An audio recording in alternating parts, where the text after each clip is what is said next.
Aujourd'hui, nous célébrons la Pâque et bon, je voudrais partager avec vous une thématique qui est celle que vous pouvez voir sur nos écrans et qui a été annoncée. Jésus, une grâce. Jésus, une grâce. Amen. Pour moi, en regardant et en observant, il me semble que la Pâque est la plus haute forme d'expression de l'amour du Père, du Dieu créateur, envers chacun de nous. Il y a ce verset qui est le verset le plus célèbre de la Bible, qui nous dit dans Jean 3, verset 16, que Dieu a tant aimé le monde. Et plus précisément, car Dieu a tant aimé le monde, qu'il a fait quoi? Qu'il a donné son Fils unique, afin que quiconque croit ne périsse point, mais qu'il ait la vie éternelle. Et c'est la raison pour laquelle je dis que la Pâque est vraiment le symbole ou l'expression de l'amour parfait de Dieu, de l'amour incroyable, extraordinaire de Dieu.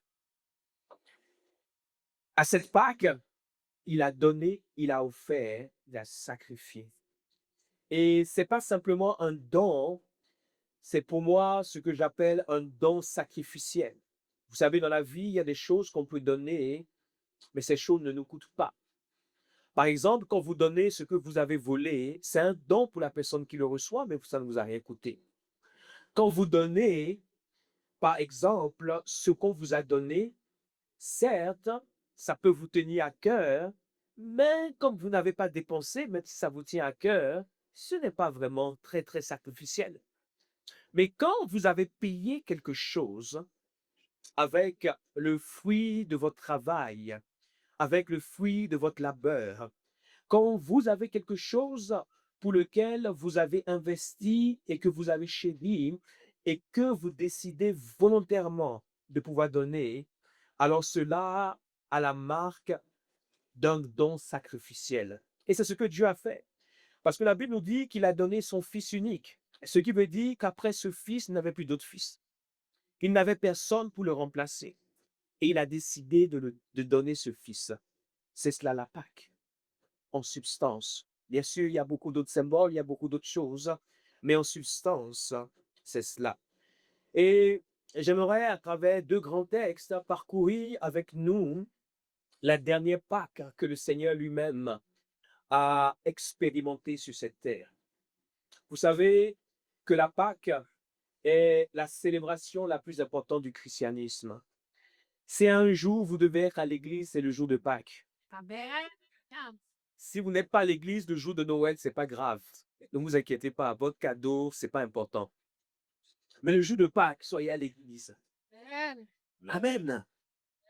Il faut savoir que Jésus est né comme nous tous, nous sommes nés. Mais le fait de naître n'est pas suffisant.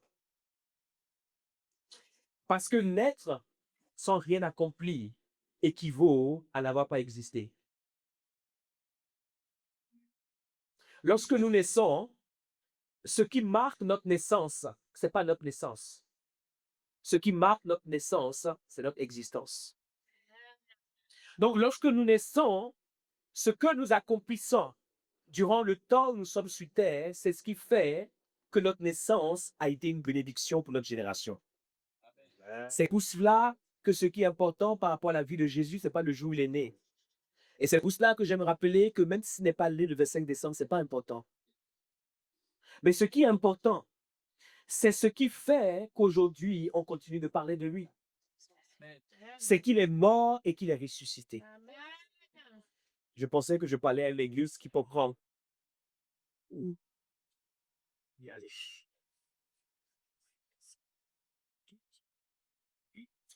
C'est qu'il est mort et qu'il est ressuscité.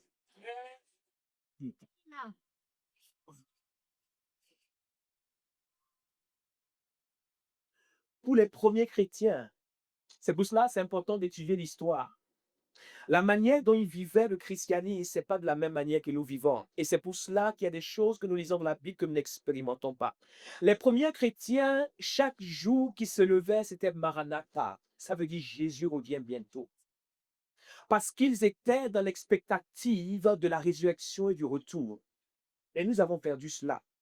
Pour nous, Jésus est lointain. Nous l'avons dans la bouche, mais il est très lointain. La résurrection n'a pas, c'est tout du christianisme. Vous enlevez la résurrection, et quand vous regardez les écrits de l'apôtre Paul, c'est l'une des choses qui va combattre avec l'église primitive aussi. Parce que quand vous enlevez la résurrection, il n'y a plus de christianisme. Quand vous enlevez la résurrection, Jésus-Christ est comme tout le monde, mais il n'est pas tout le monde. Ce qui fait que Jésus est Jésus-Christ, c'est qu'il est ressuscité. Peut-être que ta tête ne comprend pas cela. J'aimerais te dire, nous avons aussi un cerveau. Nous avons été à l'école. Comme on dit chez moi, nous avons appris un peu papier. Mais malgré cela, Jésus-Christ est ressuscité. Amen. Amen. Si Jésus-Christ n'est pas ressuscité, ta foi sera en trouble. Ta foi sera en PNS. Ta foi aura des problèmes. Ta foi va rencontrer des accidents bizarres. Si Jésus-Christ n'est pas ressuscité, même ce que tu appelles la prière arrête. Si Jésus-Christ n'est pas ressuscité, ne viens plus à l'église parce que tu perds ton temps. Si Jésus-Christ n'est pas ressuscité, tout ce que tu appelles christianisme tombe et n'existe plus.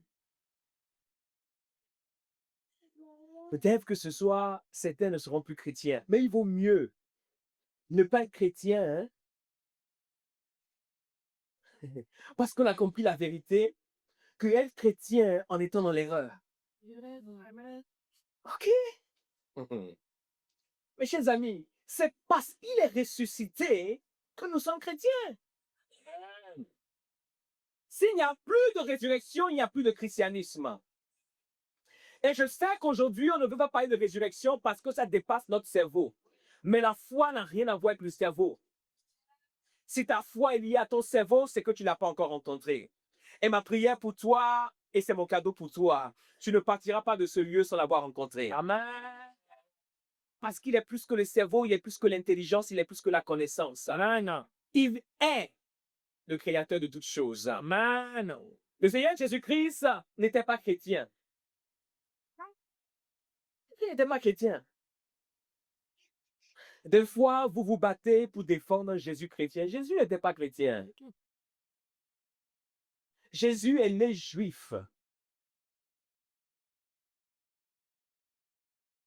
Et il est mort juif. Il n'a jamais été chrétien.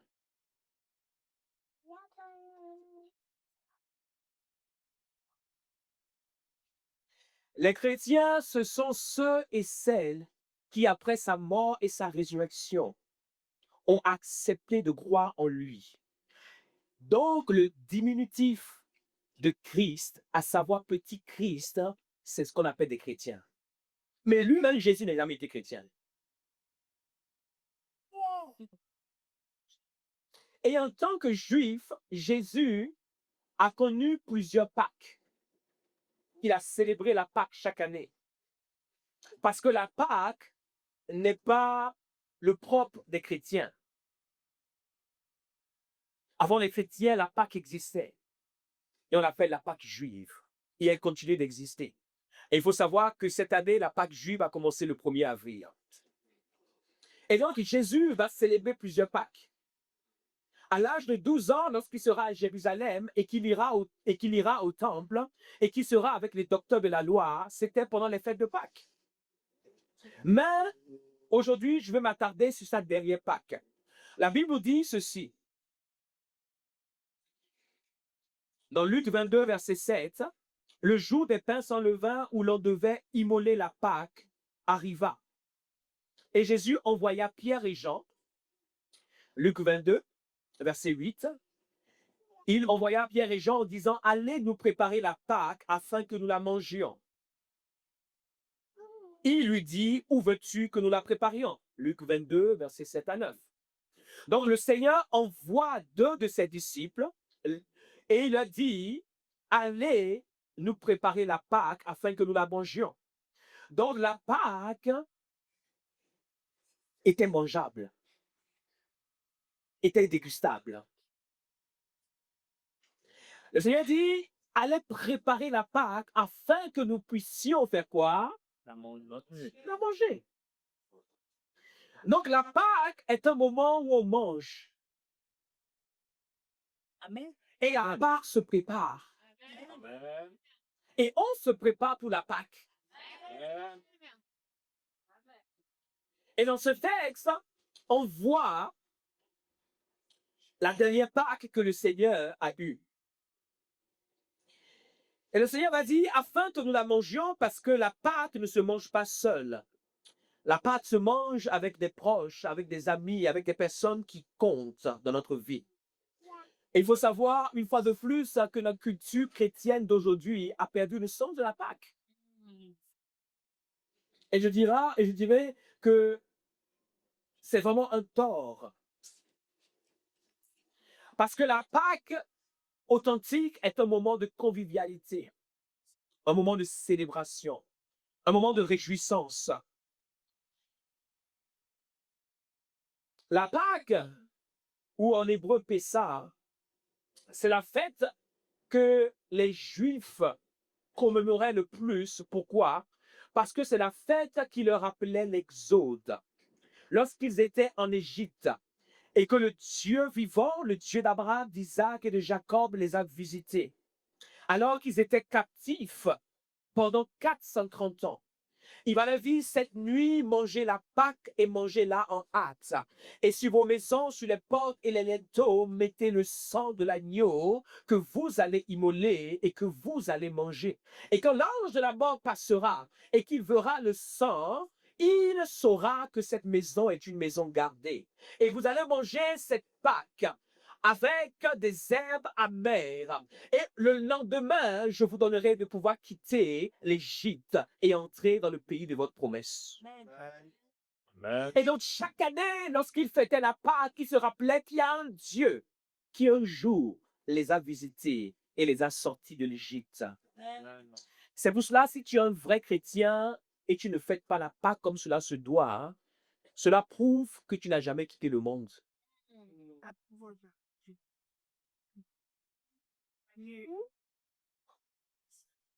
Parce que tu n'as pas compris ce qu'il a fait pour toi.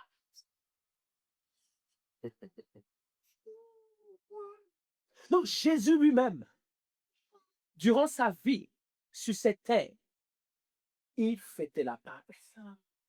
Et la dernière des Pâques, c'est la Pâque qu'il a voulu vivement fêter avec ses disciples. Et lorsque nous continuons,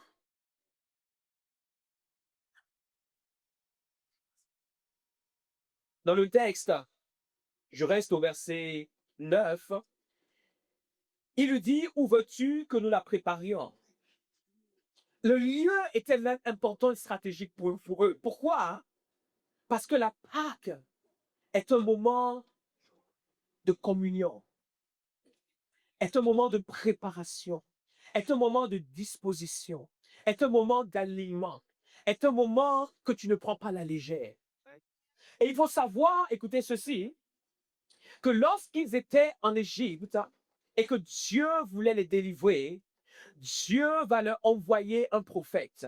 Nous trouvons cela dans Osée 12, verset 14. Osée 12, verset 14. Osée 12, verset 14. Osée 12, verset 14. La Bible nous dit, dans Osée 12, verset 14, et comme dans certaines versions, il y a des questions de versets, donc c'est le verset 13 dans la version que vous avez pris. C'est bien ça? OK.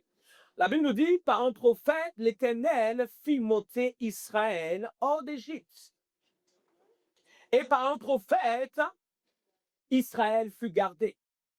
Chaque fois que Dieu veut te sauver de quelque part, il t'envoie une bouée de sauvetage. Et chaque fois que Dieu veut te sauver, il te donne le moyen de pouvoir identifier qui il est à travers des hommes et des femmes. Et donc la Bible vous explique ici que lorsqu'ils ont été sauvés de l'Égypte pour pouvoir aller en Canaan, afin de pouvoir vivre cette Pâque, Dieu leur a envoyé un prophète. Et effectivement, nous connaissons l'histoire parce que nous savons que Dieu leur a envoyé qui? C'est un peu timide, hein? Oui. Dieu leur a envoyé qui? Moïse. Dieu leur a envoyé Moïse.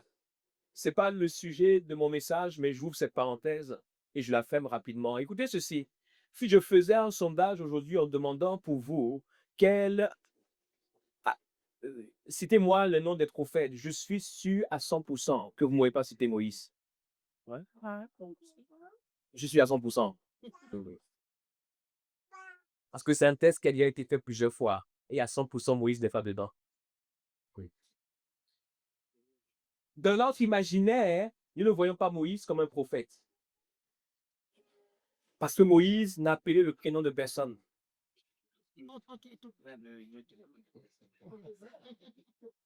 Est-ce que Moïse a appelé le prénom de quelqu'un?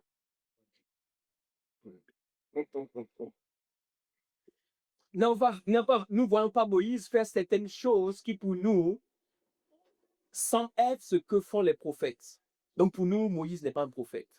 Mais la Bible dit clairement que Dieu a sorti Israël par un prophète. Et ce prophète s'appelle Moïse. J'aimerais que nous suggérer juste quelque chose dans cette parenthèse. Ce que vous pensez être un prophète, asseyez-vous pour bien étudier cela. Parce que quelquefois, Dieu vous envoie des prophètes et si vous ne savez pas les reconnaître, vous passez à côté d'eux. Et en plus, le prophète qu'il a envoyé, c'était un meurtrier. Moïse avait tué quelqu'un et il était en exil depuis 40 ans. Dieu a un humour un peu particulier.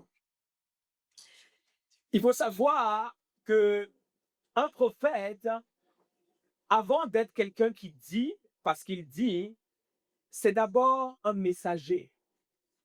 C'est d'abord un message. Et c'est d'abord un signe prophétique. Par exemple, dans la même liste des prophètes, je suis sûr que vous ne mettrez pas Noé.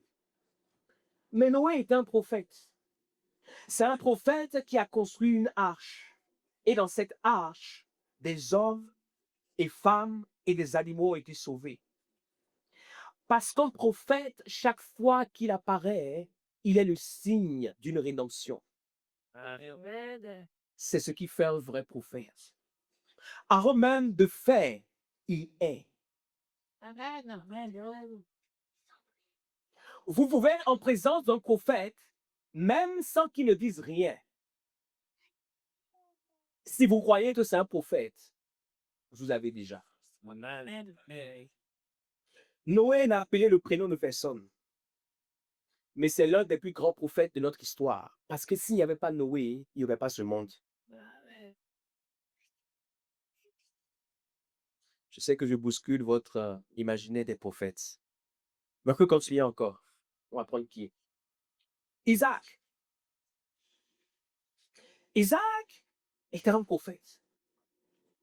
Parce que Isaac est la personnification du fils qui accepte d'obéir au Père. Amen. Et de pouvoir devenir sur la montagne de Dieu le sacrifice qui permettra à tout un peuple de pouvoir entrer en alliance avec Dieu. Isaac était un prophète. Amen. Prenons un autre prophète, Joseph, le petit là. C'était un prophète. Et je sais que dans votre liste, il n'y est pas aussi. C'est un prophète et il a été vendu par ses frères. Comme Jésus lui-même sera vendu par ses frères. Sa vie était prophétique. Un prophète, comme je vous l'ai dit, est un signe. Donc, si vous attendez forcément qu'un prophète prononce votre prénom, vous pouvez attendre longtemps. Parce que quelquefois, il y a déjà un signe. Et Joseph, à travers sa vie, regardez ceci, pour vous montrer qu'il est un prophète. il y a différentes choses, mais l'une des choses qui m'impressionne chez le prophète Joseph, vous savez, c'est quoi? Quoi qu'il fût le prince, le gouverneur de l'Égypte, il dira à son peuple, quand Dieu vous visitera, prenez mes eaux et amenez-les en Canaan. Il savait qu'il ne serait plus là quand Dieu allait visiter son peuple.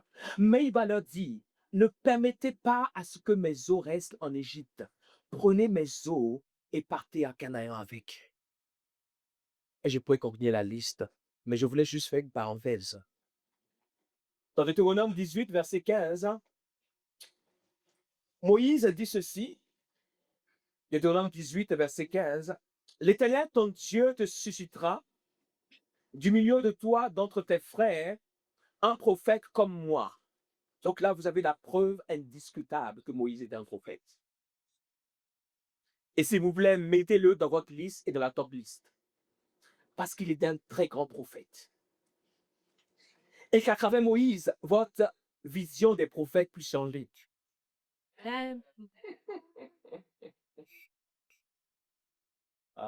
C'est pour cela que la connaissance est importante dans la vie. Sinon, vous serez enfermé dans ce qu'on appelle une voie sans issue. Il dit, Dieu vous suscitera un prophète comme moi.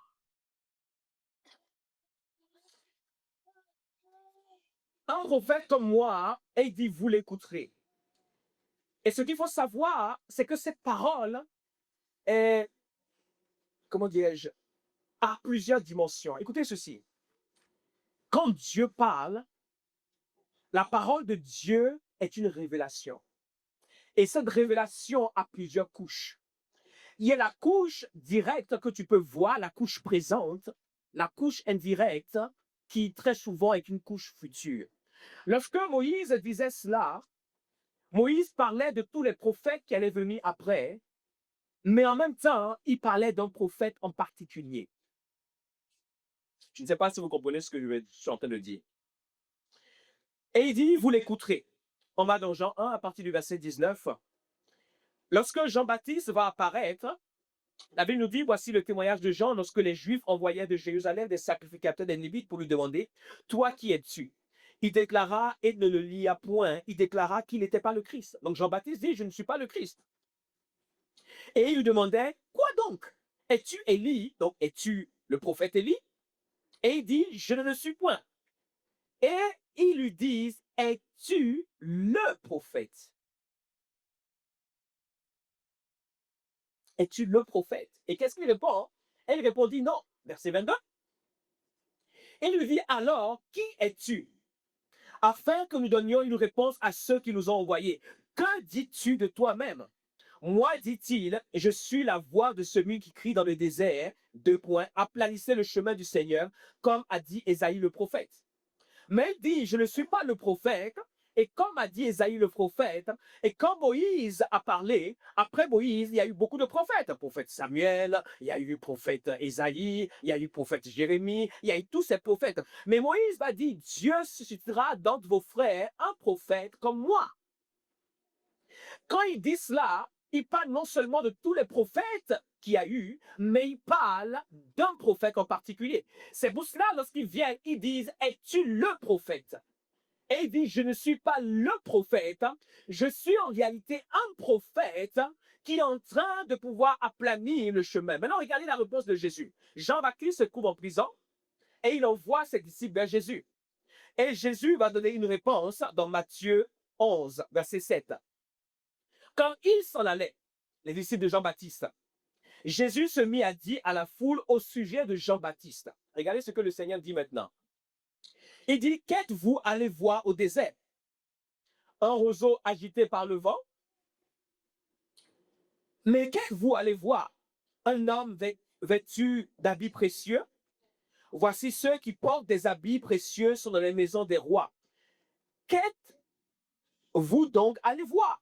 Donc le Seigneur pose la question, mais Jean-Baptiste, il est qui pour vous? Vous allez voir qui?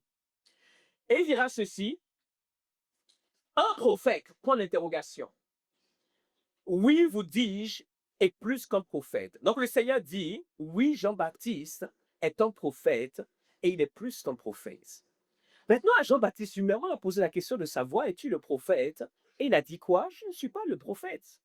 Maintenant, Jésus dit, qui est un prophète? À votre avis, est-ce que Jésus a menti? Non. OK. C'est ce que j'essayais de pouvoir vous dire. Je voulais juste faire un petit cours par rapport à votre spiritualité pour pouvoir vous dire dans la vie, quand vous marchez avec Dieu, vous devez élever votre niveau de compréhension. Quand Dieu parle, Dieu n'est pas un humain. Dieu ne parle pas comme les humains. Quand Dieu parle, sa parole a plusieurs dimensions. Dieu peut te dire quelque chose qui affecte le présent, qui affecte le futur et qui affecte le passé en même temps. Amen. Amen. La parole de Dieu n'a pas de limite. Donc Jean-Baptiste est bien un prophète, mais Jean-Baptiste n'est pas le prophète. Et quand Moïse dit Dieu vous suscitera un prophète, après Moïse, il y a eu beaucoup de prophètes, mais il y a un prophète en particulier qui est le prophète. Et ce prophète est Jésus-Christ lui-même. Yes. Amen. Il est le prophète par excellence que Dieu a suscité. Et le voici maintenant qui doit vivre la dernière Pâque. Nous continuons notre lecture dans Luc 22. Au verset 10, Jésus leur répond, voici quand vous serez entrés dans la ville. Donc les disciples demandent, où veux-tu que nous préparons la Pâque? Il a dit, lorsque vous allez entrer dans la ville, vous rencontrerez un homme portant une cruche d'eau. Suivez-le dans la maison où il entrera. Et vous direz au maître de la maison, le maître te dit. Ce qui veut dire que nous sommes des maîtres, mais il y a un maître qui est au-dessus de nous. Amen. Il dit, je dirai au maître de la maison. Il y a un maître de la maison, mais il y a un maître de la terre. Il y a un maître de la maison, mais il y a un maître de l'univers. Il y a un maître de la maison, mais il y a un maître des cieux. Il y a un maître de la maison, mais il y a un maître des maîtres. Donc, quel que soit le domaine dans lequel tu es maître, il faut savoir et reconnaître qu'il y a un maître au-dessus de toi. Et cela facilitera ta vie. Amen. Et il dit, le maître te dit où est le lieu où je mangerai la Pâque avec mes disciples. Et il vous montrera une grande chambre haute meublée. Donc, cette chambre haute était déjà meublée. Ça veut dire qu'elle était préparée. La Pâque se prépare. La Pâque est un moment trop important pour prendre à la légère. Parce que la Pâque est un moment de commémoration et un moment de connexion pour un temps de révélation. Et il dit, tu verras une chambre haute qui est meublée. Et la Bible nous dit, c'est là que vous préparez la Pâque.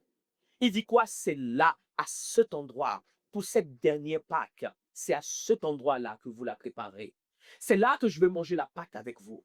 Parce qu'à cet endroit-là, je vais vous amener pour ma dernière Pâque sur cette terre, dans une dimension de révélation qui va changer votre existence.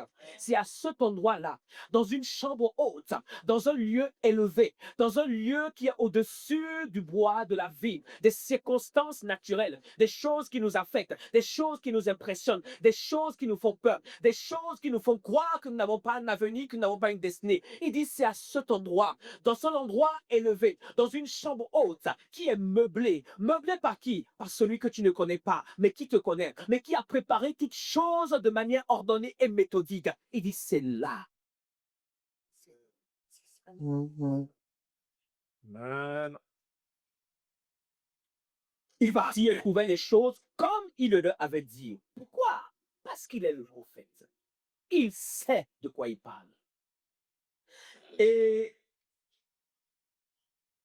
il préparait la Pâque.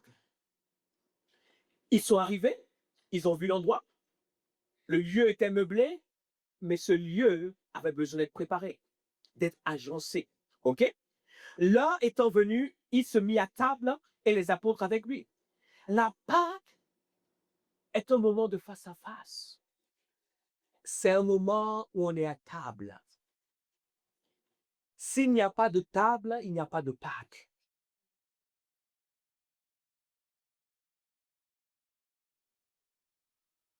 Merci pour les chocolats, mais la Pâque, ce n'est pas les chocolats.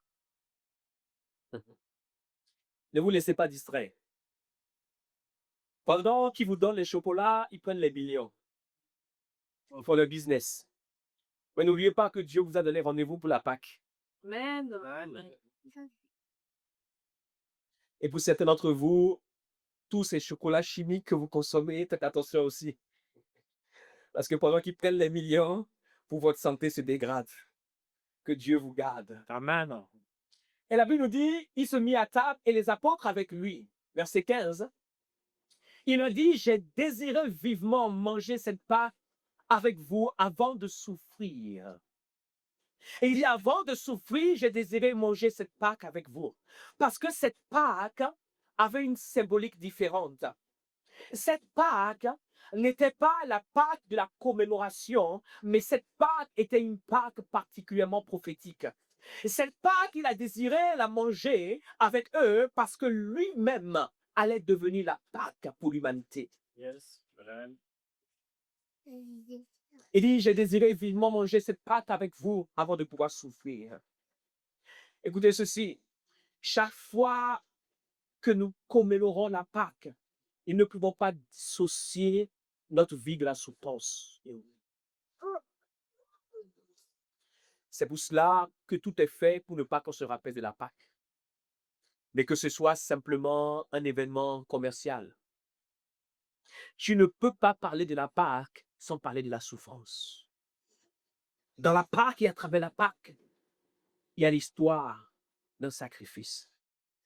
Et il continue en avisant. Car je vous le dis, je ne la mangerai plus jusqu'à ce qu'elle soit accomplie dans le royaume de Dieu. J'aimerais nous dire quelque chose. Et c'est pour cela que c'est important pour nous de pouvoir comprendre la Pâque. Chaque fois que nous nous rappelons de la Pâque, cela nous rappelle qu'il y a une Pâque qui nous attend dans l'éternité, qu'on appelle les noces de l'agneau. Et que nous devons tout faire pour ne pas rater. Parce qu'il est en train de préparer une chambre haute dans la maison de son père pour une Pâque qu'il a appelée les noces de l'agneau. Il a dit, je ne mangerai plus cette Pâque jusqu'à ce que je la mange dans le royaume de mon Père. J'ai une prière pour toi. Je prie que malgré tout ce que tu accompliras dans cette vie, que tu puisses t'assurer d'être trouvé aux noces de l'agneau. Amen.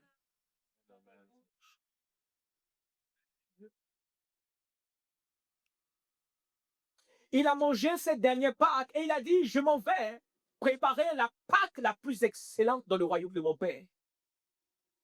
Et ce sera les noces de l'agneau. Mais qui sera aux noces de l'agneau? Seras-tu? Ça ne dépend pas de Dieu. Ça ne dépend pas de moi. Ça dépend de chacun d'entre nous. La vie que nous menons nous qualifie à pouvoir être avec lui ou ne pas être avec lui. Et je prie pour toi, peu importe ton histoire, que tu puisses te retrouver aux noces de l'agneau. Et ayant pris une coupe et rendu grâce, il dit, prenez cette coupe et distribuez-la entre vous, car je vous le dis, je ne boirai plus désormais du fruit de la vie, jusqu'à ce que le royaume de Dieu soit venu. Ensuite, il prit du pain et après avoir rendu grâce, il le rompit et leur donna en disant, ceci est mon corps. Et lorsqu'il va prendre le pain, il va le rompre et il va leur dire que ceci est mon corps. Ce pain n'était pas juste un pain, mais ce pain était une incarnation de sa vie. Ce pain était une incarnation prophétique de qui il est. Et il va prendre le pain et il va dire que ce pain est mon corps. Et la Bible nous dit quoi? Qu'il va rompre. Il va briser. Il va rendre le pain, il va rompre, il va donner. Tu ne peux pas briser sans faire des miettes. C'est impossible. Tu ne peux pas briser et être certain que tout soit en ordre. Tu ne peux pas briser et pouvoir te dire, il n'y aura absolument rien qui va s'émietter. Quand tu brises, tu brises.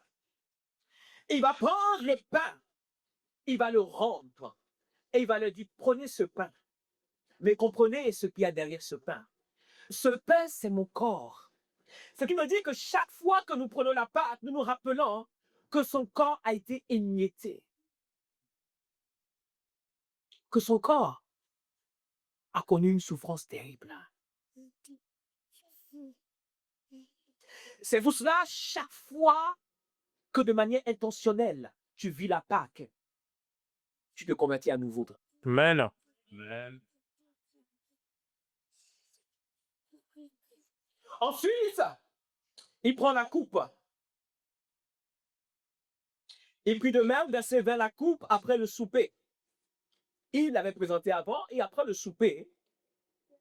Et il la leur donna en disant, cette coupe est la nouvelle alliance en mon sang.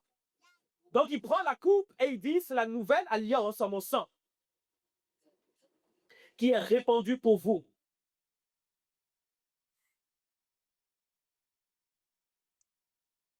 Ils n'ont pas bu du sang, mais prophétiquement, il leur a dit, quand vous buvez cela, c'est mon sang. Écoutez ceci. Nous ne pouvons pas boire le sang de quelqu'un et ne pas être participant à sa vie.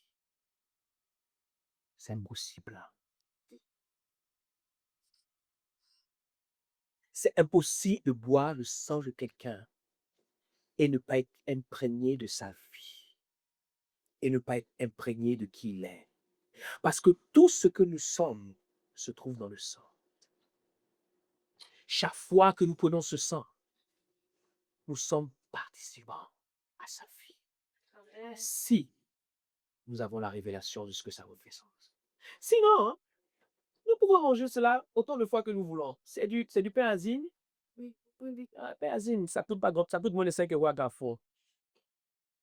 Nous mangeons ça tous les matins. Ça vient de vous. Bon, vous trouvez la marque, vous allez voir, ça ne vient pas du ciel. On va nous donner la marque. Oui. C'est Paquito. Paquito, c'est des marchands. Je connais Paquito, c'est des marchands. Donc, c'est monsieur et madame Intermarché qui ont fait ça. Ça n'a rien de spécial. Ce qui rend spécial le pain et Paquito, le pain et Paquito. Le pain et Paquito. Ce qui rend spécial ça, c'est la révélation qui vient d'en haut. Amen. Si tu n'as aucune révélation de la Pâque, tu mangeras le pain et Paquito autant de jours que tu voudras et autant d'années que tu voudras, sans qu'il y ait rien qui change. Mais je prie que cette Pâque ne soit plus la Pâque du pain et de Paquito, Amen. mais que ce soit la Pâque qui changera ta vie. Amen. Que ce sera la Pâque qui te fera porter Christ Amen. Amen. comme un nouveau corps, comme un nouveau sang. Amen. Et pendant qu'il prenait cela, cependant, voici la main de celui qui me livre est avec moi à cette table. Le Fils de l'homme s'en va selon ce qui est déterminé, mais malheur à l'homme par qui il est livré. Et ils commençaient à se demander les uns les autres qui était celui d'entre eux qui ferait cela. Et regardez cela. Il se pose la question, mais qui d'entre nous va le livrer? Comment ça? Quelqu'un parmi nous va le livrer, mais qui est fou parmi nous pour le livrer? Qui ici est fou? Il se pose la question, il se regarde. Pierre, tu es fou pour le livrer? Pierre dit non. Vous avez même osé me regarder. Attendez que je vous gifle tout de suite, vous allez voir. Et puis Jean dit non, mon Jean, bon, c'est vrai, c'est l'amour. Mais des fois, dans l'amour, il y a la trahison. Oh là là là là, ça peut être Jean, hein, ça peut être lui. Oh. Et puis on regarde Thomas, on dit, oh Thomas, c'est vrai qu'il a toujours douté du maître. Oh Thomas, ça doit être lui, c'était lui le livreur du maître, le voilà. Mais personne ne pensait à Judas. Judas, c'est celui qui garde la caisse. Celui qui garde la caisse, c'est celui à qui tu fais confiance. Donc, il regardait tout le monde sauf Judas. Non, Judas, les comptes ont toujours été bons. Mais il ne savait pas que Jésus savait. Mais regardez ce qui suit au verset 25, verset 24. Pendant que Jésus leur dit que quelqu'un va le livrer, regardez la question qui se pose. Jésus leur dit, regardez-moi, mon corps, moi, que vous avez vu, fait des signes, des prodiges, des miracles, des choses extraordinaires. Moi que vous avez suivi, je vous ai donné à manger avec 5 pains et 2 poissons. On a nourri plus de 5000 hommes, sans compter des femmes et des enfants, donc plus de 10 000 personnes. Moi que vous avez vu un jour, vous étiez dans un embarcadère, et vous étiez sur le point de mourir. Vous avez cru que c'était un fantôme, mais c'était moi qui marchais sur l'eau. Et j'ai parlé, le vent s'est arrêté, la tempête s'est arrêtée, tout cela. Vous m'avez vu, surtout vous trois là, Pierre, Jacques et Jean, on allait de la maison de Jairus, sa fille était morte. Et j'ai vu Talita Koumi, et elle est revenue à la vie. Et en plus, vous avez été avec moi sur le mont de la transfiguration. On a fait des choses incroyables ensemble. Pendant qu'il dit que son corps sera brisé et mérité comme ça, et que son sang sera répandu. Regardez la question la plus importante qui se pose. Il se leva aussi parmi les apôtres une contestation. Quand il n'y a pas de révélation, il y a toujours la contestation. C'est pour cela que les églises sont remplies de contestataires. Parce que beaucoup dans les églises viennent sans révélation. C'est pour cela qu'il y a de la contestation. Là où on parle de Dieu, des contestataires. Et lequel d'entre eux devait être estimé le plus grand? Regardez la discussion. Au milieu de la vie de celui qui sera émietté, de celui dont le sang sera répandu. Qui ici, dans cette église, est le plus grand? Qui ici mérite à droit? Qui ici est digne? Verset 25. Jésus leur dit, les rois des nations les maîtrisent et ceux qui les dominent sont appelés bienfaiteurs. Qu'il n'en soit pas de même pour vous, parce que c'est le chemin sur lequel vous êtes entrés, mais qu'il n'en soit pas de même. Mais que le plus grand parmi vous soit comme le plus petit et celui qui gouverne comme celui qui fait quoi? Que le plus grand soit le plus petit. Mais pour pouvoir devenir le plus petit, il faut avoir la révélation du corps et avoir la révélation du sang. Sinon, c'est impossible que tu deviennes petit. Parce que tu vas toujours croire que tu es quelqu'un. Oui. Si tu n'es pas devenu participant à son corps et à son sang, tu ne peux pas devenir participant à son humilité.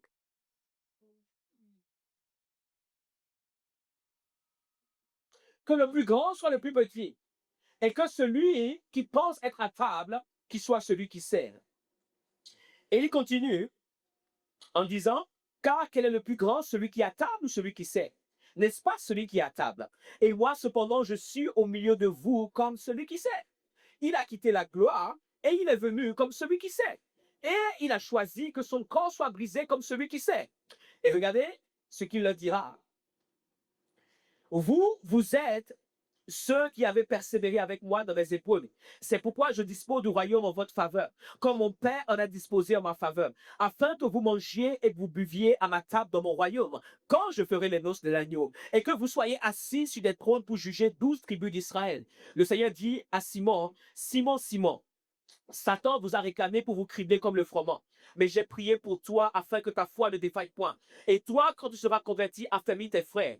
Seigneur lui dit, Pierre, je suis prêt à aller avec toi et en prison et à la mort. Et Jésus dit, Pierre, je te le dis, le corps ne chantera pas aujourd'hui que tu n'aies nié 3 fois de me connaître. Donc le Seigneur va leur dire, le plus grand, c'est le plus petit. Le plus fort, c'est le plus faible. Celui qui a, c'est celui qui donne. Amen. Et il leur dira, vous avez été participants à mes épreuves. Pourquoi? Lorsqu'il parle à ce moment, ce n'est pas le temps présent, c'est le temps futur. Parce qu'effectivement, l'histoire nous raconte que ces hommes sont devenus des martyrs. Ils sont tous morts en martyrs. Ils ont été participants à ces épreuves. Ils ont donné leur vie pour lui. Ils ont donné leur vie pour son nom. Ils ont donné leur vie pour sa gloire. C'est la raison pour laquelle nous pouvons avoir aujourd'hui un livre que nous appelons la Bible et nous lisons Saint Matthieu. C'est la raison pour laquelle nous pouvons avoir un livre et nous lisons aujourd'hui Saint Jean. C'est la raison pour laquelle nous pouvons avoir un livre et nous lisons les épîtres de l'apôtre Paul, même si à ce moment il n'était pas là, mais il aura la révélation plus tard. Ce qui veut dire qu'on n'a pas besoin d'avoir vécu au temps de Jésus pour avoir la révélation de Jésus. La révélation de Jésus vient par l'Esprit de Jésus. Quand l'Esprit de Jésus se révèle réellement à toi, tu deviens participant à son corps et à son sang et tu deviens participant à ses épreuves. Et il dit, vous avez été participant à mes épreuves. C'est la raison pour laquelle j'ai préparé une table où où on aura une pâte qui sera une pâte glorieuse. Ce sera les noces de l'agneau, réservées uniquement à ceux et celles qui seront participants de mes épreuves, parce qu'ils ont accepté que leur corps soit mon corps. Ils ont accepté que leur sang soit mon sang. Ils n'ont pas dit dans mon sang, il y a la grandeur, il y a la gloire. Dans mon sang, oh, il y a une haute estime de moi. Dans mon sang, il y a une puissance avec laquelle je domine sur les autres. Dans mon sang, il y a une intelligence que les autres n'ont pas. Et quand je les regarde, je me dis, oh, qu'ils sont faibles. Oh, moi qui ai été dans une grande université. Moi qui suis quelqu'un de capable. Oh, ils ne regardent pas mes sens en disant, oh, dans mon sang, il y a tellement de richesse. Oh, de quoi manquerai-je? Oh, si aujourd'hui je vais être à 10 000 km de l'endroit où je suis, je serai. Si aujourd'hui je vais être dans le plus grand palace, luxueux de la terre, je serai. Non. Ils ont été participants à ces épreuves.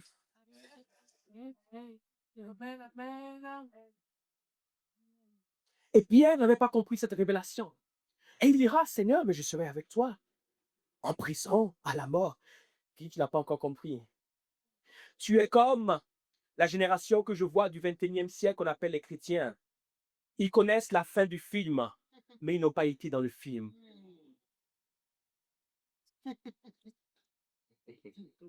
Ils connaissent toute la fin du film, mais ils n'ont jamais été dans le film. Quand tu as été dans le film, tu ne vis pas le film comme ceux qui regardent le film. Tu sais ce que ça coûte de faire le film.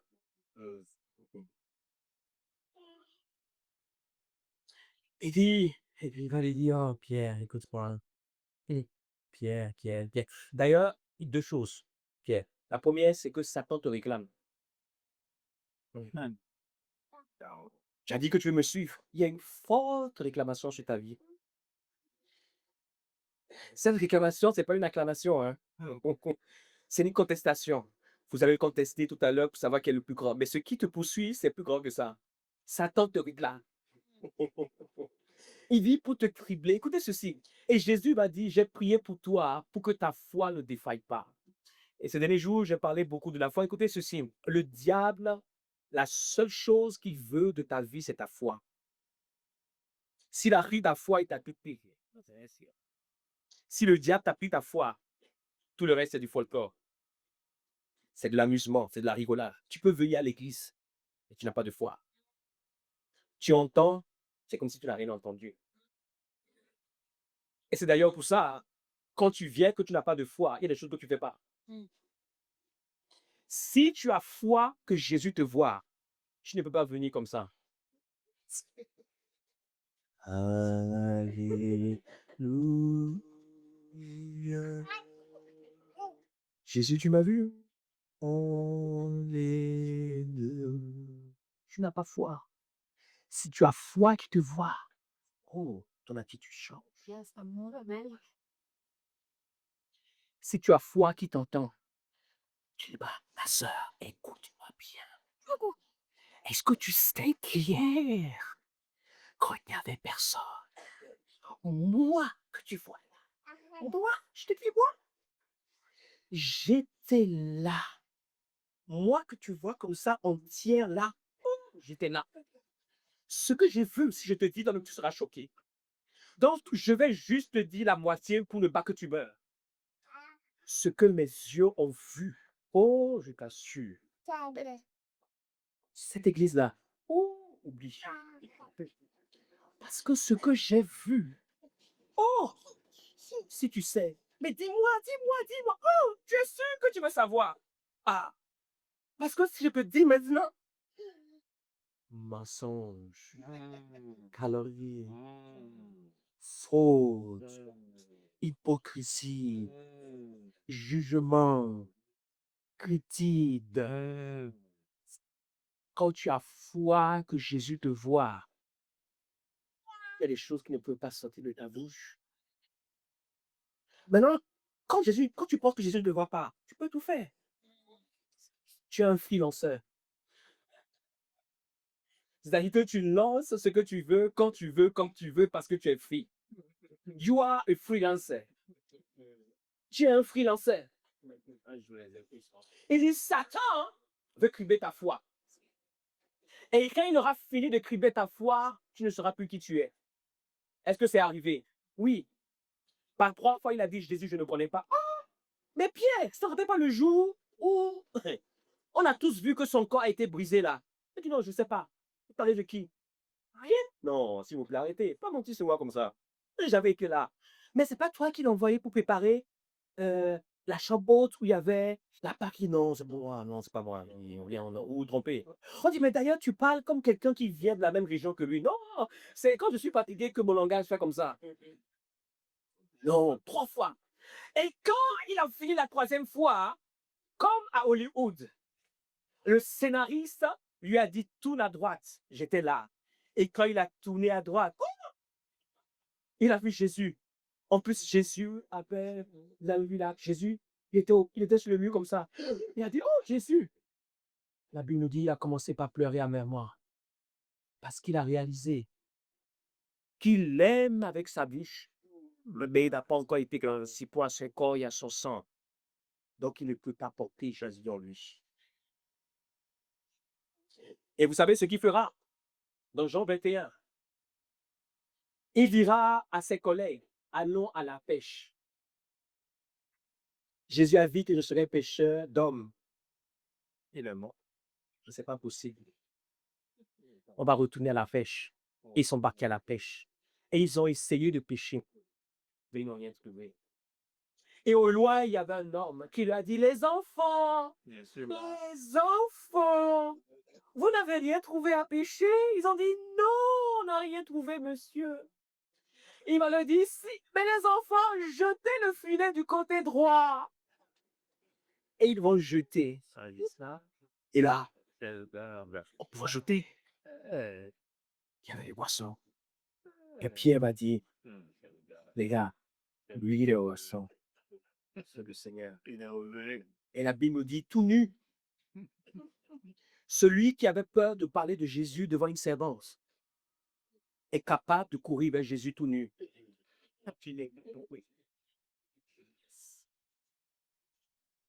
Vous avez compris l'image? Quand tu commences à être participant à son corps, tu enlèves tout. Les arts. Tout nu, le pied qui est fort va partir. Et il va se dire, je suis indigne. Et lorsqu'ils vont finir de manger le poisson et les pains, Jésus lui dira, Pierre, est-ce que tu m'aimes? Il dira, le Seigneur, tu le sais, je t'aime. Et il lui dira quoi? Ben, oui. Et que Jésus continuera et dira, deuxième fois, Pierre, est-ce que tu m'aimes? Il va dire, oui, Seigneur, tu sais que je t'aime. Il va dire, paix mes brebis, si je t'ai rien demandé. Et la 3e fois, il dira, Pierre, est-ce que tu m'aimes?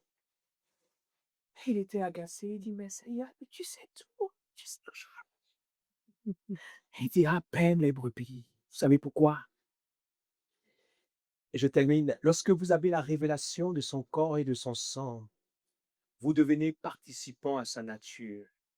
Et vous avez compris que vous êtes une brebis qu'il a rachetée, que vous n'êtes pas digne, que vous étiez indigne, que malgré vos fautes, malgré vos erreurs, malgré vos incapacités, malgré le rejet, malgré la difficulté dans laquelle vous êtes né, malgré l'oppression, malgré les mauvaises choses qui sont sorties de votre vie, il n'a pas regardé à cela, mais il est venu s'identifier à vous et il est venu vous prendre dans les conditions. Et lorsque vous êtes participant à sa nature, la seule chose qu'il vous demande, c'est paix, mes brebis. Pourquoi il dit cela? Vous savez pourquoi il dit cela? Un jour, les pharisiens diront, mais Jésus est allé manger chez les gens de mauvaise vie. Oh Jésus, on pensait que tu étais un grand religieux. Mais comment se fait-il que tu manges chez des gens indignes? Et Jésus va leur dire, je vais vous raconter une parabole. Il y a un homme qui avait 100 brebis. Et l'une d'entre elles s'est perdue. À votre avis, qu'est-ce qu'il a fait? Il a laissé les 99 et il est allé chercher la brebis qui est perdue. Et lorsqu'il l'a trouvée, il l'a pris avec joie ou sur ses épaules pour qu'elle soit en sécurité. Et il est rentré où? Chez lui, à la maison. Et ensuite, il allait voir ses voisins et il leur a dit, venez vous réjouir avec moi parce que j'avais une brebis. Il dit, mais tu as pris 90 heures. Il dit, vous ne comprenez pas. Une brebis est une brebis. Carole, c'est Carole. Pierre, c'est Pierre. Philippe, c'est Philippe. On ne peut pas mélanger des histoires. Chaque histoire est une éternité. Et il s'est réjoui. Et la Bible dit, c'est ainsi que dans le ciel, pour une seule brebis, les anges sont dans la joie. Amen. Lorsque nous sommes participants à son corps et à son sang, il fait de chacun de nous des bergers pour aller chercher des brebis. Parce que la Pâque, c'est se donner pour un homme, pour une femme. Amen. Et dans ma conclusion, je vais me poser la question de savoir, pour qui nous donnons-nous? Nous vivons dans un monde extrêmement égoïste, individualiste, un monde où on nous apprend à ne penser qu'à nous, un monde où on nous apprend à marcher sur les autres, un monde où on nous apprend à ne rien donner. Et on nous dit, plus tu auras, plus tu seras pleuré. Mensonge. Jésus déclare que le plus grand amour, c'est de donner sa vie pour ses amis. C'est pour cela qu'il a dit à Pierre, est-ce que tu m'aimes? Paie mes brebis. Est-ce que tu m'aimes? Donne ta vie pour quelqu'un. En 2026, tu as donné ta vie pour qui? C'est ce que la Pâque nous rappelle. En 2026, tu es prêt à aider qui? C'est ce que la Pâque nous rappelle. En 2026, tu es prêt à soutenir qui? C'est ce que la Pâque nous rappelle. En 2026, tu es prêt à tenir la main de qui? C'est ce que la Pâque nous rappelle. En 2026, tu es prêt à aimer qui? Je ne dis pas ceux qui te semblent aimables, mais ceux qui ont besoin d'amour. Ceux qui ont besoin d'amour, ce n'est pas ceux qui sont aimables. C'est juste ceux qui ont besoin d'amour. Des fois, ils sentent. Des fois même, ils puent. Des fois même, ils peuvent t'insulter. Parce que ce qui les fait souffrir est plus fort qu'eux-mêmes. Ils peuvent te repousser alors que tu veux les aider. Et il dira, si tu m'aimes, ne le dis pas, prouve-le. Nous chantons trop dans nos églises que nous aimons Jésus. Merci pour les chants. Mais un chant qui n'est pas accompagné d'une vie, ça ne vaut rien. Je sais que je ne suis pas le prédicateur qui fait plaisir à votre âme en ce jour de Pâques. Mais qui a que faire de ça? Personne. Je suis là simplement pour nous rappeler qu'un jour, il y a les noces dans le ciel. Et mon désir et ma prière, c'est que vous y soyez. Amen. Moi, je pourrais dire ce jour-là, je leur ai dit ce que tu as dit. Je leur ai parlé de ta part. L'ont-ils fait? Gloire à Dieu. L'ont-ils pas fait? À chacun sa route, comme disait tonton David. Mais en attendant, mes chers amis, je crois que nous pouvons marquer notre temps, marquer notre histoire, en faisant quelque chose pour quelqu'un. Quand tu quitteras ce week-end de Pâques, dès la semaine prochaine, aie une cible, aie une brebis qui a mal. Regarde un homme, une femme qui souffre. Regarde quelqu'un qui a un besoin. Regarde quelqu'un qui nécessite qu'on l'accompagne. Et sois pour cette personne un berger, comme le grand berger l'a été pour toi. Amen. Si tu ne fais pas cela, tu es certainement un tout, sauf un petit Christ. Que nos chants nous inspirent, que nos prédications nous inspirent, que nos rencontres chrétiennes nous inspirent, mais à la fin, que nous puissions devenir des bergers. Même des bergers, peu importe comment vous conjuguez cela, j'aimerais que nous puissions nous lever dans sa présence.